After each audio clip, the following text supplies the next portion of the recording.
London থেকে virtually যুক্ত হয়ে খুলনা বিভাগের কুষ্টিয়া, মাগুরা, মেহেরপুর ও চুয়াডাঙ্গা জেলার নেতাকর্মীদের উদ্দেশ্যে বক্তব্য রাখছেন বিএনপির ভারপ্রাপ্ত চেয়ারপারসন তারেক রহমান। সরাসরি যোগ দিচ্ছি সেখানে। আপনাকে জিজ্ঞেস করবে ভোট তো চাইবা, কিন্তু ভোট পাবার পরে তুমি আমার শিক্ষা ব্যবস্থা কি করবা, স্বাস্থ্যের কি করবা? বুঝলাম ওই স্বৈরাচার গণতন্ত্র ধ্বংস করেছে, সব লুটপাট করে নিয়ে গিয়েছে, কিন্তু তুমি আমার কর্মসংস্থানের কি করবা, আমার বেকার সন্তান বা বেকার ভাইয়ের কর্মসংস্থানের কি করবা? এই কথাগুলো আসবে আসবে না? জনগণ জানতে চাইবে না? এখন প্রিয় সহকর্মীবৃন্দ, আমাদেরকে সেইটাতে মনোযোগী হতে হবে। আমাদেরকে, হ্যাঁ, আমাদের পরিকল্পনা থাকবে, আমরা যেগুলা প্রয়োজন কথা সেগুলো আমরা বলবো এবং সেগুলো আমরা বাস্তবায়নও করব।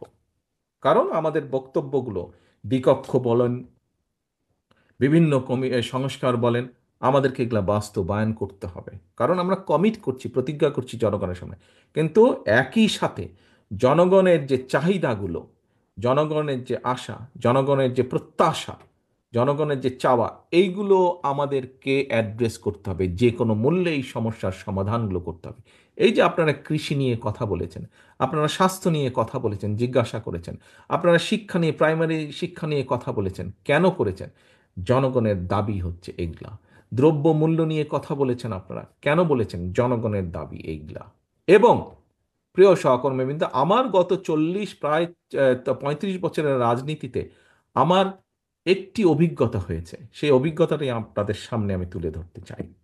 আমি মনে করি বিগত 15-16 বছর ধরে আমি বাধ্য হয়ে বিদেশে আছি, এই দেশে আছি। এই দেশে থাকার ফলে যেই অভিজ্ঞতা আমার হয়েছে, সেই অভিজ্ঞতার আলোকেও আমি আপনাদের সামনে তুলে ধরতে চাই। কি সেটি? আমরা যত যাই করি, আমরা যদি দেশে, সমাজে জবাবদিহিতা, নির্বাচনী ব্যবস্থাকে যদি আমরা তৈরি করতে না পারি, কোনোভাবেই আমরা কোনো সমস্যার সমাধান করতে পারবো না। তৃণমূল নেতাকর্মীদের উদ্দেশ্যে ভার্চুয়ালি বক্তব্য দিচ্ছিলেন বিএনপির ভারপ্রাপ্ত চেয়ারম্যান তারেক রহমান।